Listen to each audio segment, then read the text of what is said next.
ఇప్పటి వరకు ఇసుక ఇసుక ఇసుక అని ఇసుక మాఫియా అని చెప్పి ఆరోపణలు చేసిన రేవంత్ ప్రభుత్వం ఇప్పటి వరకు ఆ ఇసుకకు సంబంధించి అన్నిటి మీద విచారణలు పెడుతుంది.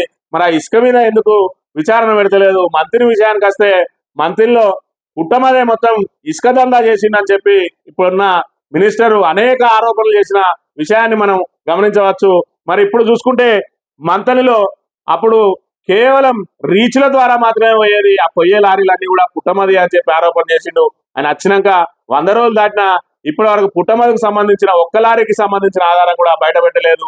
మరి యథావిధిగా అంతకు 4 గంటల లారీలు నడుస్తున్నాయి. ఒకవైపు రీచ్ల నుండి అవి పర్మిట్లతోటి పోతున్నాయా, బినా పర్మిట్లతోటి పోతున్నాయా అనే అంశాన్ని పట్టించుకునే నాదుడే లేరు. అధికారులందరూ కళ్ళు మూసుకున్నారు. ఫిర్యాదులు చేసినా పట్టించుకునే పరిస్థితే లేదు. మరోవైపు ఏదైతే